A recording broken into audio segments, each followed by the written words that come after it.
Yes, comrades, good morning. Mwazuka bwanje naso muli bwanji kapena ena mkulira bwanji. Koma olira palibe. Comrades, kuyankhula tiziyankhula ndipo silibwera mbuyo ya. We are going to talk and talk and talk until zinthu mala kuno zitani zisinthe. Sitingabwere mbuyo choti mwina amene timampangira campaign anauza chisankho. Ayi. Nthawi ya chisankho inali nthawi ya chisankho. Panopa ni nthawi yoti kuyendesa boma tiyendesa bwanji. This is what now we're looking at as a country. Kodi boma tiyendesa bwanji. Pamene amene aluza chisankho, they're preparing kodi 2030, how are they going to do to win the next elections? So pazinziwiri, DPP yawina chisankho, Amalawi tawina chisankho against NCP. Congratulations, DPP. But winning is very simple. But how to manage the affairs of the country, depende pa mavuta. Kodi DPP yakonzeka bwanji kuyendesa ziko lathuli. Kuyamba siku omwe apita mthawi kati azalumbiritsidwe. What plans are there for DPP? Chatungoona zokamba zambirimbiri. Ngakhale is part of celebration, part of the honeymoon. Koma zimene atinyamulira DPP ndi zotani. Chifukwa 5 years ago, anali mboma. Akhala 5 years ali ku opposition. We have never seen them getting organized. Even the manifesto yao ya DPP, imene ya awinapo chisankho, sitikuizwa bwinobwino. Anyway, style manifesto was part of the campaign. But panopa ali mboma. How are they going to lay their plans for 5 years? Kuti Amalawi mwina tiveko kufewa. And it's good, they've got good numbers in parliament. Ku parliament, kwaso ngati anima members of parliament ambiri. What have they planned so far for Malawians? Ife nda president atu apita Mutharika, akhala president atu. Ma minister awo akhala cabinet atu. Koma ndima plan otani. Koma so which people, what type of people is DPP going to hire different from what they did ali mboma yambuyo? Asanga otani. Is DPP going to maintain the same people? Ametina achosa nthawi ijai. Asagwenesa bwino ziko? We don't know. Normally, Peter Mutharika is not a bad guy. Madala wa Professor Peter Mutharika si munthu oyipa ayi. Koma ife Amalawi timona kuyipa kwambiri kwa Peter Mutharika kwa anthu owazungulira ndi anthu owayankhulira. Basi. But Peter Mutharika on his own is a good man. Ngakhale neyo sitinganene kuti Peter Mutharika ndi wachinyamata ayi. Ndi okalamba. President wa DPP ndi okalamba. By age, he's very old. He's almost 87 years. Going towards 90 years. Koma has been loved by Malawians. Chomwe ambiri taphunzira kuti munthu okalamba timaona ngati ukalamba wake kuti ambiri amaona ayi ndithu. Amene timaona ukalamba wa Peter Mutharika ndi zimene tapanga lero pa Peter Mutharika ndi DPP. They have proved to Malawians kuti Peter Mutharika sanali okalamba amene timamuonera. Ndi nyamata mwina nthupi chabe lomwe likuona ngati ndi okalamba. But in him ndi nyamata. So we have to accept it. Wawina chisankho. But what have they planned for us as a country? Kweli mafundo za chuma. Chapalopa ziko watu labalika ndi chuma tu. Chuma chavuta. Chuma chikavuta ndiye mkona inflation rate is just very high. Zambiri zinsizi kuenda. So comrades, Malawians, tente aona DPP. Usogole wao, ndamene atasogolere ziko la Malawi. Tente aone maplani hao. Koma kamala kuisa, tisatope kuyankhula. No. Chifukwa izizi zonti wina akhala pampando ndi ukhala acheta Malawi timakanga tikusangala pamene mtima muzikuti wawo. But also, comrades, Malawians, the big blame, I'm blaming MCP. MCP ndikipanga blame wambiri. And I wish MCP mwina ingothera pomwepa basi.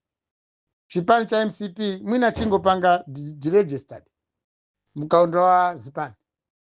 It has done a lot of harm after amtitaika chikhulupiriro chathu tikuvutika pasi pa chipani cha DPP 2014-2019. Tinaika hope Malawi mchipani cha DPP cha MCP kuti mwina zowawa zomwe timakumana nazo ya DPP mwina MCP titens. Koma MCP siti maziwa ambiri kuti inali ndi maagenda ena osemphana ndi magazi Malawi. We didn't know that. Taona pano pamene ayenesera boma lita achakwera ayayi na MCP, they had no plan mena malowa mboma, because you cannot make plans ukalowa mboma usanapange plan uli usanawe mboma. So MCP seemed had no good plan for this country. Akulimbana ndi DPP, tikulimbana ndi DPP nthawi sindi maziwa inayoti achakwera analibe plan ina yonse mutu yake ndisideka ziko. He had no idea. Amapanga try and error because they didn't prepare MCP kulowa mboma kukachosamo zoipa zoma DPP anazisiya management. Ngakhala manachi zichoti clearing the rubble. Sinaoneke rubble ijatu. Rubble idakali ija. Rubble ija panopa jabwera soboma. So the blame goes to MCP. Ako MCP haina kuti pepesa kwambiri. Komanso asankhule kwambiri against DPP or against Amalawi amene tikuyizuzula MCP. MCP ndi chipani chimodzi chomwe chalakwisa kwambiri kuti zifike pamene papa. Taona ni maubala anaipo pakati pa MCP ndi UTM. UTM helped MCP to be in government. Koma UTM has never been respected. UTM members, President wa chipani cha UTM woyamba Salo Stima na mwalira mosazika bwinobwino. Because of MCP poor planning.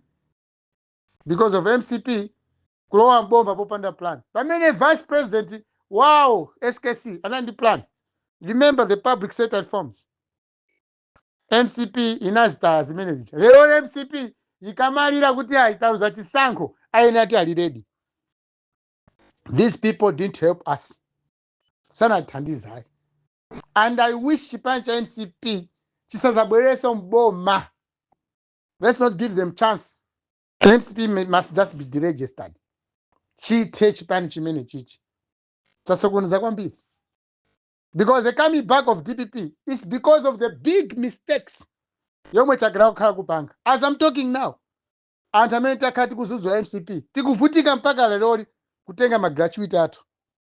Pamene wo pa mtundu wawo wachichewa onse analanda magratuities. Macontract amene ni contract za boma onse anatenga ndalama zawo. Koma amene timalimbana amene timazuzula chakwera ndi MCP zochitira zawo. Zomwe panopa they have been proved kuti kuzuzula amene timazola chakwera unali mchoonadi. DPP has come back into government. Ndeti nalakwisa ngati kuizuzula MCP. And who's going to win? Panopa MCP ndi ife tonse tinganene kuti tivutika limozi pasi pa muna wa DPP. Koma amene abwesa vuto imene nda MCP kusamva. Ndale za chimizi, ndale zosatolerana, ndale zosamveserana bwinobwino kuti anzanga kuti chani. So comrades, amene mwindi nkhawa zanu ikanuko, nzeru za munthu sizimata choti wata chani walephera chisankho. Chisankho chimene chichi makamaka kwa nzanga chipani cha UTM. Let me be assured to you. Daiso kabambe mene sizinaendele bwino pa chisankho chimene chichi. Suti kapena nzeru za Daiso kabambe zata. Ndimene ndiboza. Dr. Matthews Mtumbuka mene zavutira papa. Suti kapena Matthews Mtumbuka nzeru zake mutu zata. Zidakali mo nzeru mutu. Zambiri kwa basi. Koma chufika panopa ndi political vehicle. Tingo kala bwinobwino tikonzekere bwinobwino. Kwati ukonzekera tenti one nzeru zathu zija koda DPP andi nzeru zotani. So panopa tiambire pompano. Kodi DPP andi nzeru zotani. Aende sabani ziko for 5 years because we cannot stop them. They still manage the affairs of this country. So nzeru za Daiso Kabambe, nzeru za Matthews Mtumbuka, nzeru za members akula chipani cha UTM. Nzeru zanu zidakali ndipo Malawi nzeru zimene zakuzionabe. We still need Kabambe in this country. Excuse me. We still need Kabambe in this country. Tufuna anthu anzeru ngati Kabambe. Tikwafunabe kuti. Tufuna anthu olimba mtima ngati achina Matthews Mtumbuka. Tufuna anthu olimba mtima ngati Amai Kariati. Anthu onse kuchipani cha UTM tikwafuna ndithu olimba mtima. Ndi Amalawi onse ena amene sali mchipani koma anthu ofunikira maemo tikwafuna. Kwa panopa kwafuna kwa anthu amene tiziona zimene amatuza pa kampeni ndi zimene azipanga zathu atipipi alibo. tizoona to fundo yokabambe amene atapanga chakuti awa upanga bwanji. A good reference to DPP-led government under Peter Mutharika for the second time. Tizipanga zomwe chipani cha UTM chimapanga preach potukula ziko lino economically, because UTM ndimene nali ndi candidate yekha yemene amalongosera zinthu mmene chuma cha ziko lati chingaendere bwino with experience yomwe anatenga augwira ntchito under DPP government ndi maboma ena ambirimbiri amene akhala tilimwawo. So comrades, we're a blessed nation to assess ngati opposition ikhala wicked, because panopa MCP sitingayidalire kuti ndi opposition party yomwe ingachite ingazuzule bwino chipani cha DPP chili mboma palibe. Ngati MCP yalephera panga organize zikoli ili boma ili pampando also green, there's no way MCP can get organized opposition, never. Ambira tawako komanso anthu amene alakwisa MCP kuti ituke mboma kapena kusapanga bwino ziganizo ndi anthu omwe ajachoka ku DPP aja anabwera kukamthandiza Chakwera kuyendesa boma. So they don't expect kuti DPP ikandi strong opposition, kulibe. Opposition ya DPP ikhala kwa anthu anzeru omwe pa campaign taona ukamba fundo zotukula ziko lino, ndi opposition ya DPP. Timachani nzeru zeni zimene zitazuzule chani. The biggest opposition ya DPP ndi anthu anzeru aku Malawi omwe anapanga campaign against MCP failures ali boma economically. Basi koma udani wake suti kapena ukha udani wandale ngati mena upangira zathu a DPP ena mena amba kuonesera kuti ali ndi mangawa against kubwezera zoyipa zomwe akhala kumana za opposition. Koma anthu anzeru aku Malawi ndi amene ikhala greatest opposition ya chipani cha DPP chili mboma. Apita Mutharika aina kuzoti anthu anzeru aku Malawi, anthu amene timafuna ziko lati labwino kuti likhale labwino ndi amene titazuzule kwambiri a chipani cha DPP. Panopa we are celebrating them kuti awina chisankho against anthu okanika kwambiri a MCP. Kwa pankhani yakayendesekachi ka dziko, the opposition will come from intellectuals, the elite community, the elite society. Anthu anzeru ndi amene titalimbane nawo kwambiri apita Mutharika akamendesa boma. Komanso DPP, they must be very watchful. It's not everyone who's going to join them today kukagwira nawo ntchito kuti mwina munthu amene yoyo akwafuna zabwino. Ayi. Komanso DPP, discipline ikhaleko. There must be discipline in DPP. So ka discipline in DPP kulibe.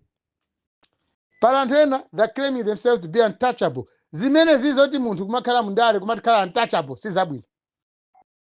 But we don't have a problem with Peter Mutharika as the president of this country. We don't have a problem with the Jane Ansah as the vice president wa chipani cha DPP komanso wazikoli. Koma kuzichepesa ni chifukwa chani amala yao pass and vote. Mavuto amene akuma nawo a MCP ndi amene apanga kuti aujena awawine chisankho. So comrades, I'm with you.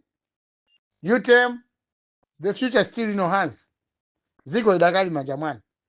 Zijamauza Malawi zija tiziona ndipo tizipanga lifa or compare ndi zimene zata DPP azipanga. Dasoka bambe nzeru zake zidakali zomwe zija sizinasintha. Koma kongofuna kusintha hapo ndi hapo kayendesedwe ka chipani cha UTM chena kusintha mayendesedwe ka para resources pana gamoto a chipani aike poera magamoto aja agwire ntchito kufalisa uthenga wabwino kupanga ma structures across the country. Chisango chichipena pake talephera. We didn't have strong structures on the ground.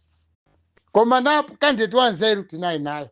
Koma galimoto oti timuyikemo Dasoka bambe kuti alowe mboma tinalibe galimoto yabwino. A political vehicle tinalibe. Now this is the time. Chipani chione chitipa tumsanje pamene chingakonze chikonze. Magamoto amene alipo achipaniwa azigwira ntchito. Chua pa campaign imene hii magamoto achipani cha UTM ena samaoneka. Amakhala more of personal vehicles, not as a party vehicles. That's why mina taluza. Komabe dimene zimakhalira tawina kuzera u DPP. DPP ndi UTM ndisindi kuona udani wina uli wonse. Zonse zili bwino bwino. Na DPP ingagwire bwino. Ili mboma ingandese bwino chumachi kuchibwezera mchimachi, it's okay. Zimene amala tosti mafuni. Koma ngati ingalephere the option now automatically it will be UTM 2030 sizakandi opposition yaikulu ayi pa campaign. So panopa nasi DPP yabwerezanso kuwina chisankho. MCP awawa MCP they will no longer govern this country. Zipani panopa za skulu zikulu zowendi kuona kuti kwa utata ziko ndi UTM ndi DPP basi. So UTM koza nchipani taononga ndalama zambiri inde nthawi yambiri yaonongeka koma panopa UTM tenti khale pansi. The weak people are chosen limon. He can limon strong people to join the party. Thank you and good morning.